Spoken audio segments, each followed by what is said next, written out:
Don't touch that dial. Randy's Old Time Radio Show presents.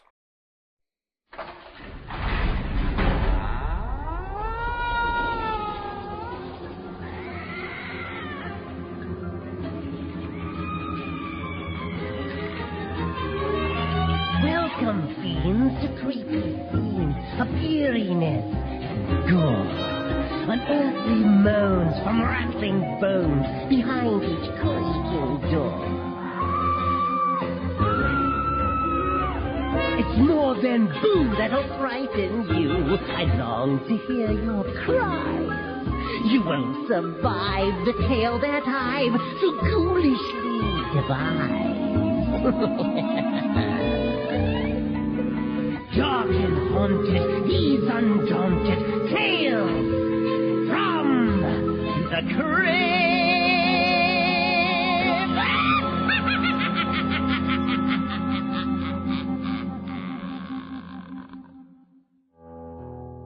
Greetings, boils and ghouls.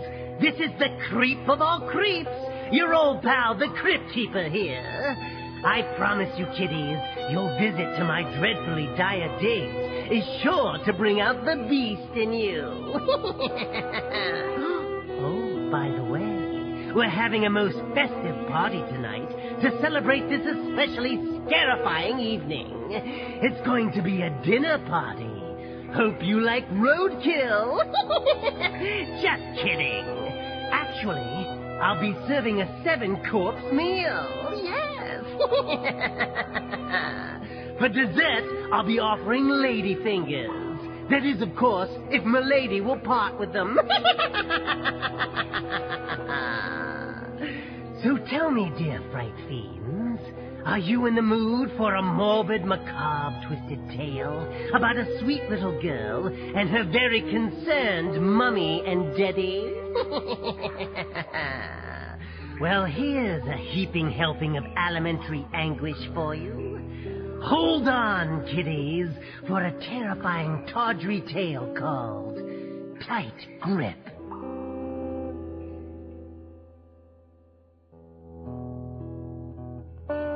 Let me tell you something that may disturb you. You think the world around you is silent and dumb, and for the most part you are correct. But the world is watching, listening, waiting. Once I knew a traveling magician. You may have heard of him. His name was Ernest Hollyblack, and he achieved a kind of minor fame a few decades ago.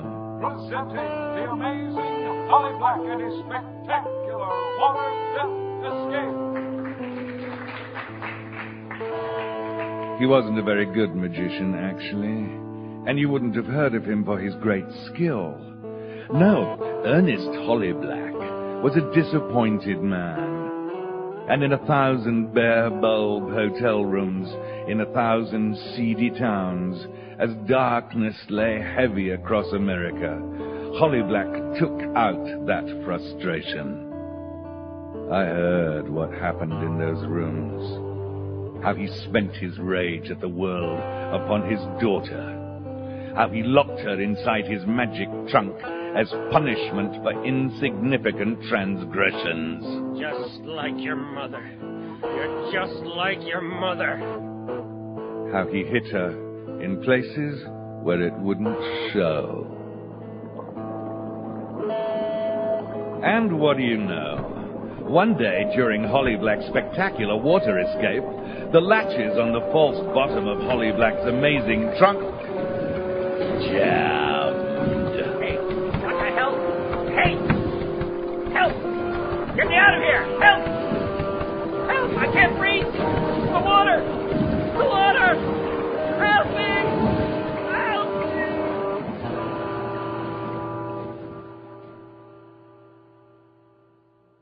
Ernest Hollyblack ascended to the glory he was destined for. He drowned on a shabby stage in Poughkeepsie, New York. I thought I had saved his daughter. I thought I had saved little Catherine. I thought I had given her the second chance most people never get. I was an idiot. So here I sit in the drink once again. Not in a glass tank this time, but 300 feet underwater. I think I'm somewhere between West Seattle and Vashon Island, but I suppose that's not important. I've been here a long, long time, with the cold, dark waters of Puget Sound pressing down upon me. Catherine Hollyblack grew up. She married and had a daughter of her own, a daughter she named Kitty. Kitty was a prodigy. She played the violin like an angel. I have always known that magic, most magic, is fake magic. But Kitty made me believe that music is real. And I still believe it. Something has to be true if this tawdry world is to make any sense at all, doesn't it? Doesn't it? So I believed in Kitty.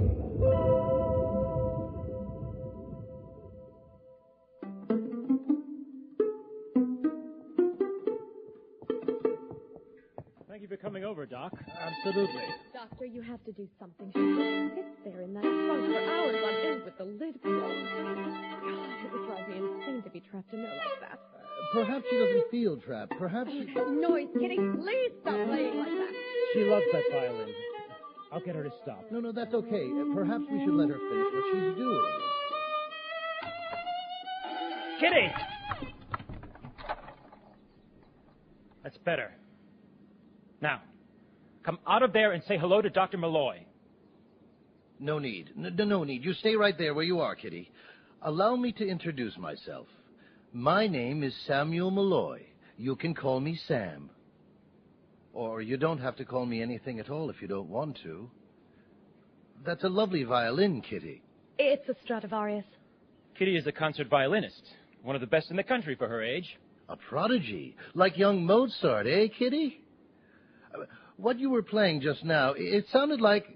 Well, I'm not sure I've heard anything quite like it before. Oh, that.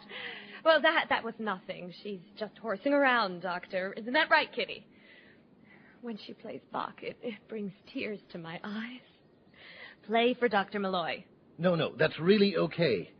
You don't have to, Kitty. She likes the resonance of playing in that trunk, Dr. Malloy. She's told me so herself. Oh, she really does speak, Doctor. It's only been since she got home from the last tour that she stopped. How long ago was that? 6 weeks. I see. Well, we have just heard her speaking through her violin. This is not a case of a young woman who has cut herself off from all communication with the world. Dr. Malloy is a psychiatrist, Kitty. He's here to help. Actually, I am here to listen. Well, now, Kitty, it isn't entirely true that you're alone in the trunk. Who is this? Oh, that's Mr. Gruffles. I know a 12-year-old shouldn't be hanging on to her teddy bear, Dr. Malloy, but Richard and I, we haven't the heart to take it away from her. Actually, I bought her quite a few dolls and other toys over the years, but she refuses to play with anything with that beat-up old bear. Pleased to meet you, Mr. Gruffles. My name is Sam. That's enough, Kitty. Not now. Come on, Kitty, let's stop. No, I'd like to hear what she has to say. Kitty, come out of that trunk and stop making the doctor Richard, kneel careful, down to the talk to violin! you. Mr. Ashton, that's really not necessary. I'm quite comfortable There, down now. Sit in your chair like a grown-up, Kitty. Kitty, I am not here to make you speak once again. I know that you will talk when you are ready, perhaps when you know what it is you want to say. That is something only you can decide, and nobody can make you do it if you don't want to. In fact, all I really wanted to accomplish today was to meet you and Mr. Gruffles. Well, it is time for me to go. It was very nice to meet you, Kitty. I hope to see you again sometime. Oh, Kitty, really? Can't you at least say goodbye to the doctor? We have already made our farewells. But I did want to tell Mr. Gruffles that I was pleased to make his acquaintance as well. Pleased to meet you, Mr. Gruffles. Well, I suppose I'll be going now. When I return to my... I'm today. What? What's this? After today, Mr. Gruffles, I swear that I'm only going to talk to you for the rest of my life. I might as well keep quiet, because you're the only one who listens to anything I say anyway. And you'll always be the one who knows everything about me. I don't care what they say. I know that you're as real as they are, and I'm going to keep you forever. That's great to hear. And remember, Mr. Gruffles loves you very, very much. Fascinating. Yes, it's one of those talking bears with some sort of chip inside it that records what you say when you press a switch in the paw. Catherine bought it for her years ago. I thought it was a piece of junk, but the thing seems to last and last. Absolutely fascinating. Kitty, thank you. Thank you for playing that for me. I hope we get a chance to meet again real soon. Well, I must be getting back to the office. I will most definitely be in touch. Very well, Doctor. Believe me, we'll spare no expense to get our kitty back in top form again. Yes, Let's see the doctor out, Richard. Of course. I'll get your coat from the hall closet, Doctor. Yes, thank you.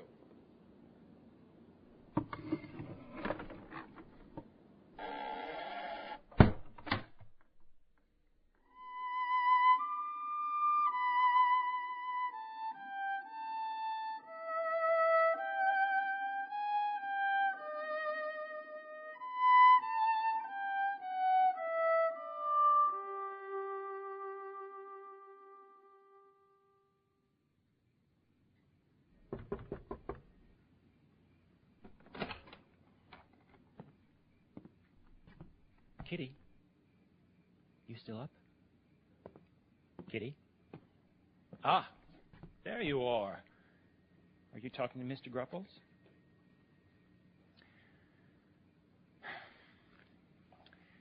Kitty, I'm sorry. I'm sorry I shouted at you before. It's you don't have to play the violin all the time, you know? Just because your mother wants you to, it doesn't mean you have to. I have an idea to cheer you up, okay? I'll make you an ice cream sundae, and we'll watch a video in the den. Come on, you like it when I make sundaes for you with lots of marshmallow fluff on top? Kitty? There. Was that a smile? That was a smile. I think I saw a smile. Oh, Kitty. I love you so much. Why won't you talk? Why won't you talk to me, Kitty?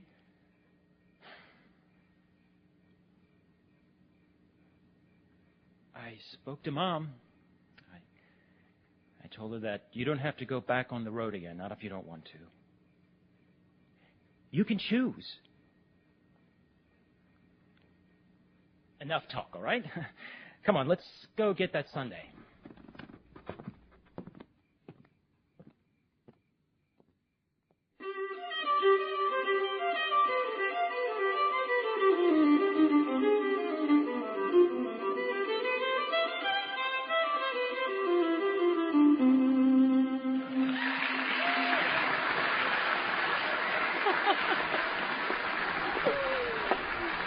Oh, that was wonderful, Kitty. That was better than you've ever done it. I felt the joy in the music this time. I'm very, very proud of you. She was amazing. Congratulations, young lady. I think you've got this competition all sewn up. If you keep this up, you're going to trounce that Baker boy. He's all technique. Putting true feeling into the music is what music is all about, and you've got that, Kitty. Oh, I can't wait to see his mother's face when you win the grand prize. What? What is it? Honey, what is it you want to say to me? Oh, Kitty.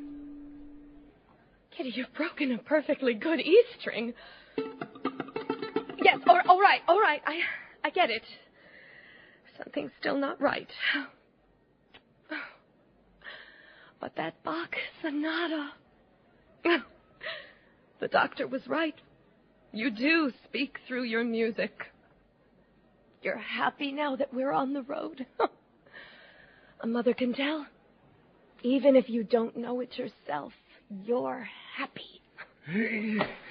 Is this your traveling trunk, lady? It's my daughter's now. Well, where do you want me to put it? Well, where do you suppose? Follow me. Yeah. All right. Gee, slow down, would you? This thing's going to break my back. It feels like it's bigger on the inside than the outside.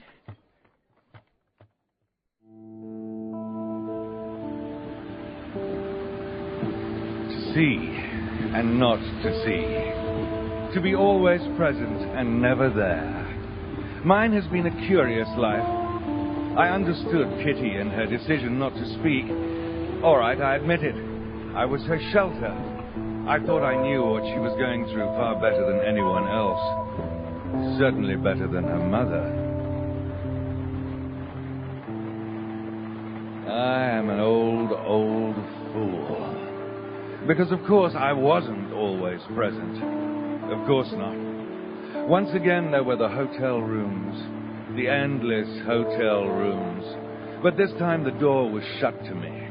But I was left in the cold confines of Catherine's station wagon in the rainy parking lot.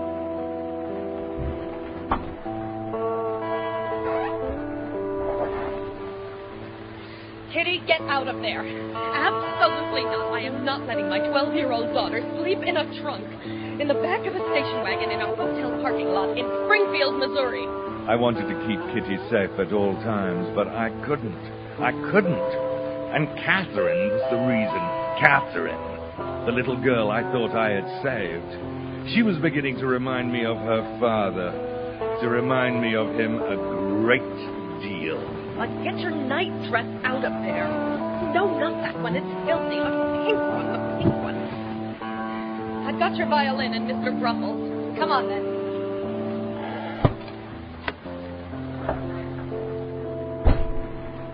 There were 1,000 rainy parking lots under the glare of 1,000 steaming yellow mercury vapor lights. But Catherine and Kitty, they shared the darkness of the hotel rooms, a darkness into which I was not taken. But I knew the concert halls, the dusty backstage spaces. Kitty played her heart out on the stage. Catherine paced behind the curtain. Magic is fake, and music is real. Isn't it? For a while, I believed. It was easy to believe when I heard Kitty play the violin.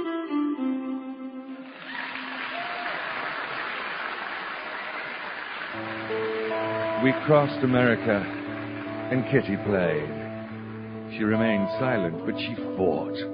She argued with her violin. She stamped her feet.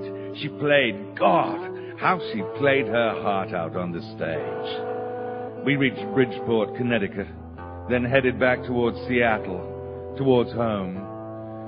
But somewhere along the way, the life began to go out of Kitty. And that was when I knew it was happening all over again. That the squalid curse of the Holly Blacks had been passed down to Catherine, despite my best efforts. From Topeka, Kansas, where the wind beats the wheat like a stroke from the hand of God. You're losing points. Kitty, talk to me. The feeling isn't there. You're not feeling the music. To Aspen, Colorado, and the mountains packed full of Gore-Tex, goggles, and sharp-tipped poles. You look miserable out there, Kitty. The judges want to know that you enjoy the music, that you understand it. I want you to feel it. God damn it, you used to feel it. To Jackson Hole, Wyoming, and the played-out crags of the Grand Tetons, where only fool's gold still shines. And on to the Badlands of South Dakota. Are you listening to me? Talk to me, Kitty. Talk to me, damn it. To Fargo, North Dakota. To Boise, Idaho, and the Bitterroot Valley. You're driving me crazy, Kitty. You have to talk to me. Do you understand? You're driving me crazy. Thank you, Mr. Baker. That was tremendous. And now the current runner-up in the tour competition, Miss Kitty Ashton, will perform the last movement of Bach's Sonata No. 3 for us. Now get out there, Kitty, and feel it. You have the technique. Now feel the music.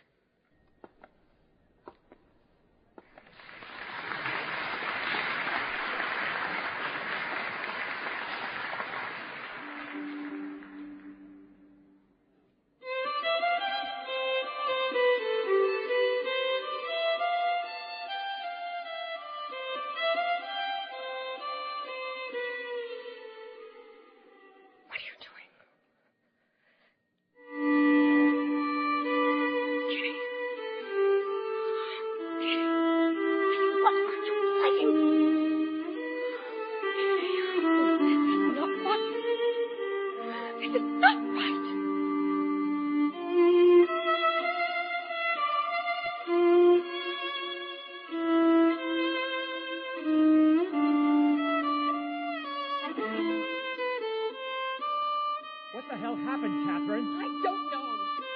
She got worse and worse on the tour, and then she started playing that stupid song. She deliberately lost the competition. I have to believe she did it on purpose, only I can't say why. And it's all she plays now. She still won't say a word. Richard. And the competition? What did you do to her on the tour, Catherine? Did you hit her or something? No, I can't believe you could even imagine such a thing. I love my daughter. Well, what then, Catherine? Maybe I pushed her too hard. But not any harder than before, not any harder than I pushed myself. I don't understand it. I just don't understand. I'll tell you what, Catherine. I've had about enough of your badgering my child. She is my child. I stood by when you've taken her from our home, and you said you married me to get away from that life. To get away from ugliness. Not from the road. Not from giving a beautiful performance. That was what I loved about growing up. It's all I have to give her. Your father was a low-rent con man. Oh, and you know what? You're a lawyer, Richard. Sometimes I think I ran right back to Daddy. I guess your rent's a little higher, but it amounts to the same. How dare you? Richard, you did show me something higher. You have wonderful taste. You see everything in music, in life. I love you for that. And we have Kitty. Don't you see? I want something extraordinary for Kitty.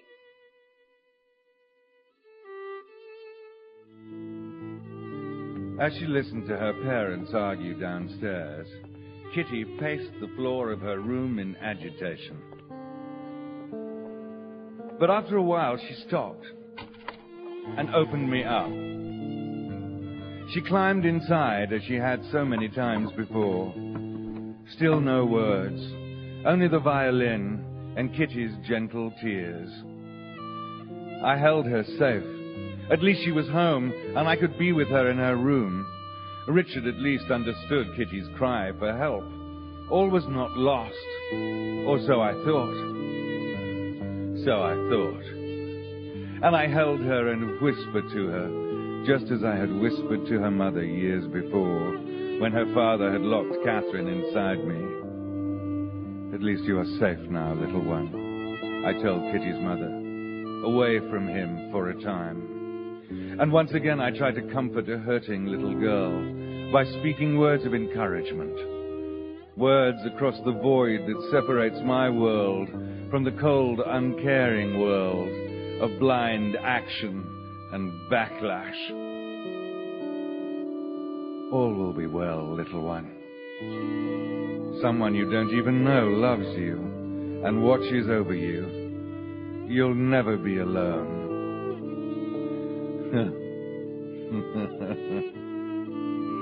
I told her that all would be well. I'm going out for a while. And when I come back,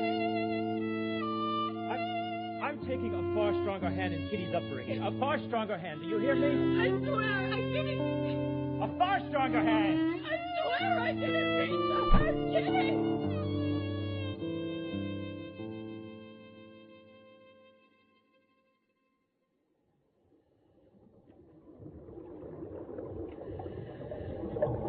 It has been a decade since Kitty lost the competition and returned home. 10 years I've spent here at the bottom of Puget Sound. I believed I would find a final end here, disintegrate to a skeleton of iron straps and corroded hasps.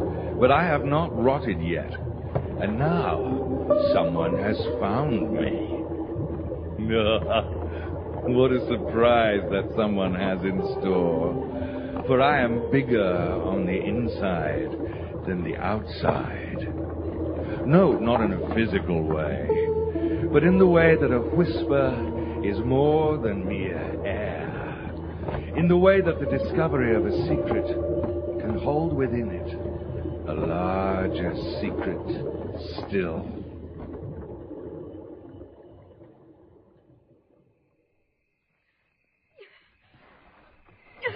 Kitty. Oh, Kitty. No, no. No. Oh, Kitty, Kitty. What have I done? What have I done to you? I didn't mean it. I didn't mean for this to happen, not this. Oh, what have I done? I can't face him. Not Richard. Not any of them. No one will understand. We're alone, Kitty. I'm alone now. I'm so sorry, Kitty. I'm so sorry. Oh, Catherine dug. She dug into the ground for hours and hours. Dug into the sandy Vashon Island ground behind her house, while across Puget Sound the lights of Seattle glimmered in a distant twinkling sonata. And the night grew chilly, and the ferry boats mourned. And Kitty's grave got deeper and deeper. And Kitty's little body lay within my confines, growing colder and colder, with a D-string wrapped around her neck. I hated Catherine Ashton.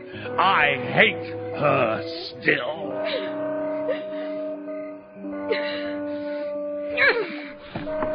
She killed my Kitty. She killed her. Kitty! Kitty! No!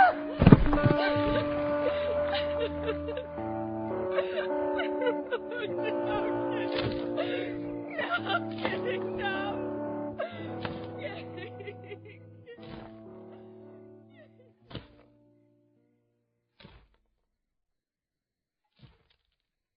For 3 days, I waited under the ground. Waited to be discovered, dug up by the authorities. Waited alone with my dear little Kitty down there in the dark. But nothing happened. No one found me. And that is when I made my decision. You see, I did once belong to a magician.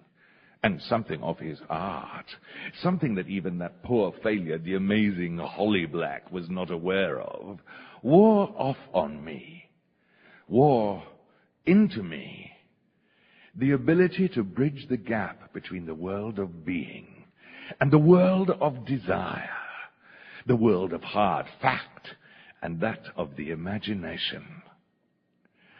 I imagined that Kitty played on. For there she was within me, after all, bundled as Catherine had placed her, with her violin. So why not imagine that Kitty awakened? Kitty. Kitty, my child, you have your violin. You can play now, and I'll listen. I'll listen to you, Kitty, no matter what you want to play. I'm here, Kitty, I'm here.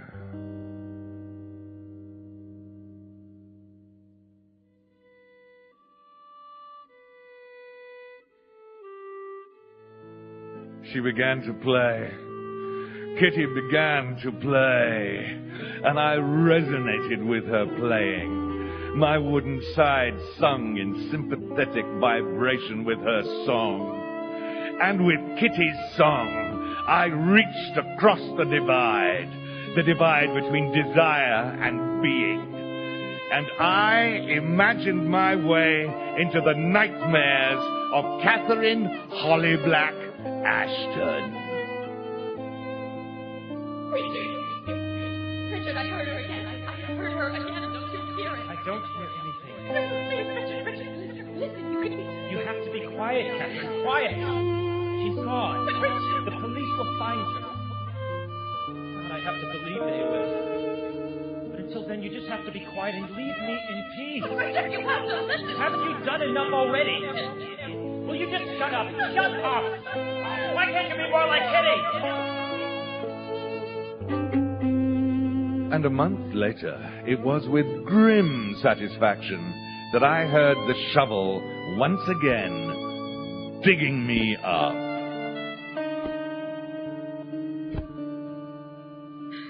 Then I once again heard the autumn wind, the night cries of the ferry boat horn.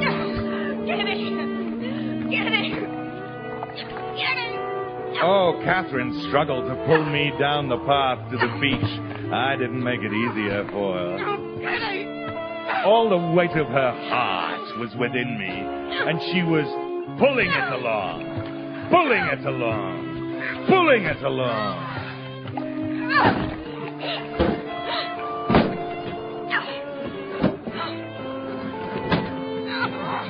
Lifting me up, sliding, pushing me into the skiff.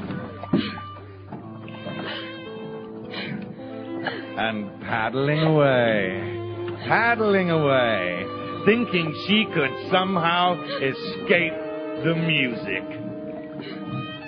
Somehow bury Kitty's music in the cold depths of the sound, in the deep underwater scars carved by merciless glaciers 100,000 winters before. Farther out! Farther out!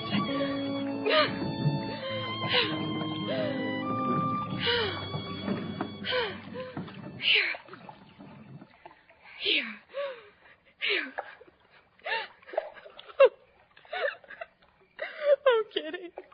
Oh, Kitty, I'm so sorry. I just couldn't take it anymore. That music you were playing, that song, I'm so sorry. Oh, God. I have to see you. I have to see you one last time, my love. My darling.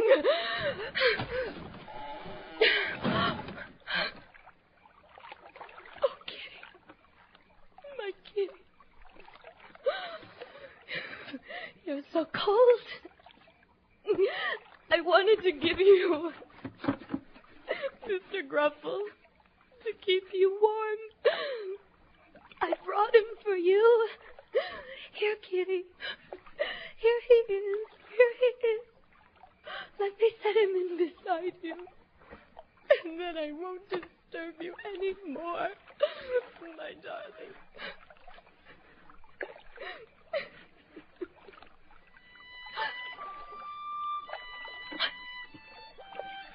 Kitty. Is that you? Oh, my God. The music. I can hear your song. I can... What?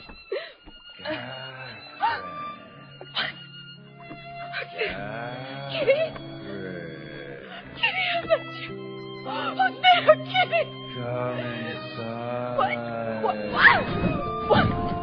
No. What's this? Let me go. Let me go. Wait, help. What's happening? Oh, no. No, please, no. No, I can't bear this. I simply can't. What's happening? I can't.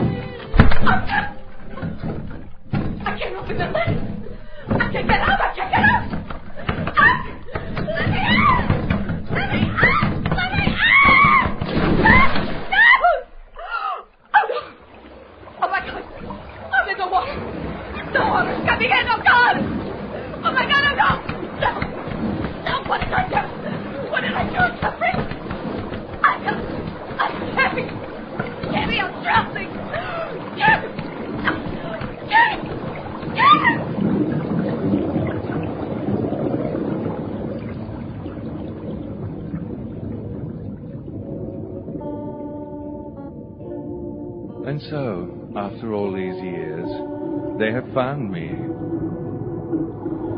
For so long, the sky above was only the distant mirror of the water's surface, hundreds of feet above me. It seems I am to be once again hoisted into the world. But I've done my duty, and whether at the bottom of the sea or in the cold light of the sun, I know that Kitty has been revenged. Not that any of what I did matters. Not that anything has ever mattered since Kitty went away. Oh, I miss Kitty. I miss that child so.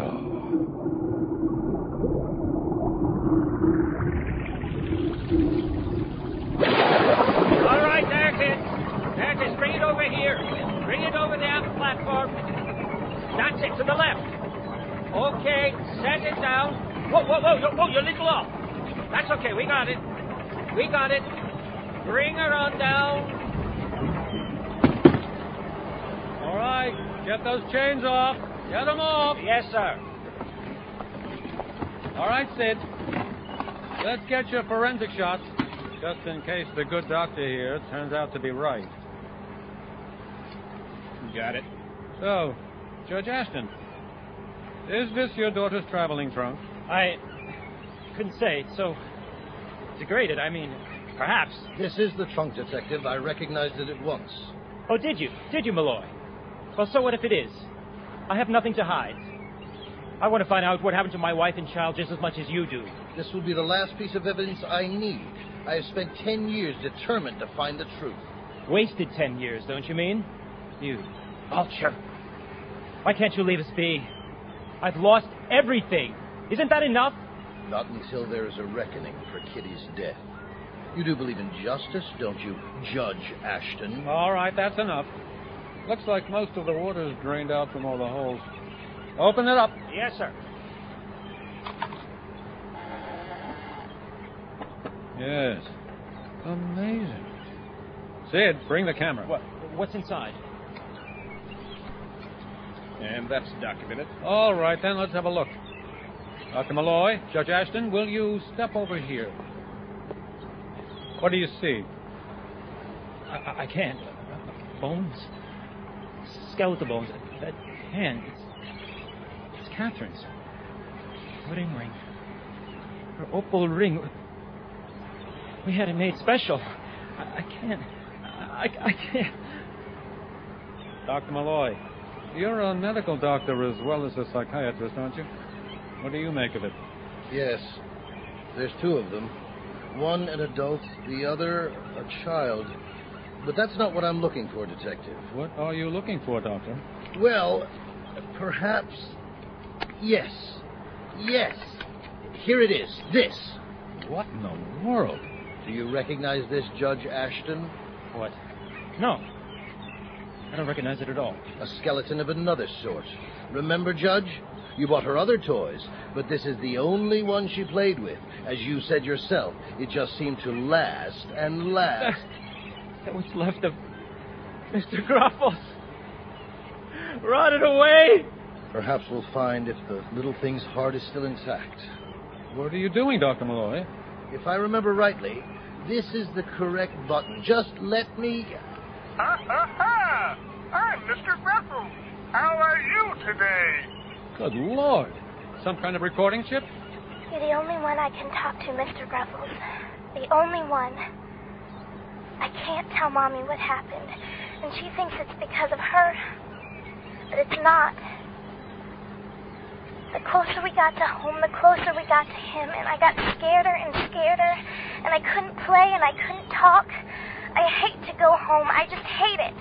I can't stand what he does to me, how he touches me. I want to stay forever with Mommy on the road. On the road, all there is the music. I want to always play the music and hear them clap and know that Mommy's waiting, and maybe we'll eat at McDonald's on the way to the next stop. That's what I'm going to do. Go play the music somewhere else and wait for Mommy. Then I'll be able to play it just like she wants me to. She's right. I have the feeling inside me, and if I go away and practice, I can make it come out in the music. I'll play it for her when she gets there. But not for him. Never for Daddy. Goodbye, Mr. Gruffles. I guess I am a little too old to carry you with me everywhere I go. That's great to hear. And remember, Mr. Gruffles loves you very, very much. Good Lord. I protest. Stay where you are, Judge Ashton.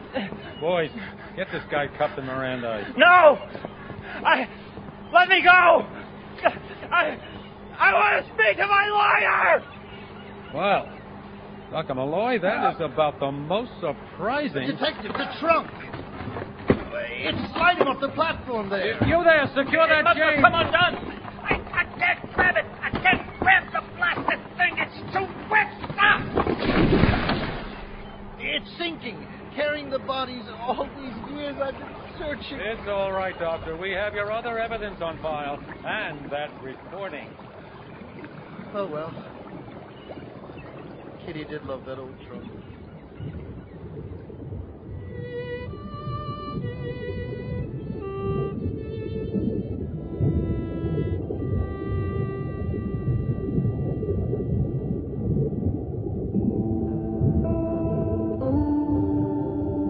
There are things hidden in the depths of the ocean, better left undisturbed. No, hell, strike that. Of course, such talk is pretty much rubbish. We find what we find, and what is lost is not lost due to any heavenly agency or the workings of fate. It's all random. The push of molecule against atom until a man looks this way instead of that. A woman pushes the red rather than the green button. And then the world changes. You think the sky hangs with portents and the seas flow with mystery? Take a lesson from one who has been around a while. A very long while. The workings of our world are aimless, erratic, and haphazard. And that is the true horror in this life. Worse than all the demons and monsters conjured by the imagination to explain the desultory spread of all that is frightfully realistic. But I'm old and very battered. You shouldn't put too much stock in anything I have told you. On the other hand, what choice do you have when I am the only one who might hold the answer to the questions? To what answers there are in this rouged-up world, where behind the brightest sky is the blue-black void of a bruise. Oh, I miss Kitty.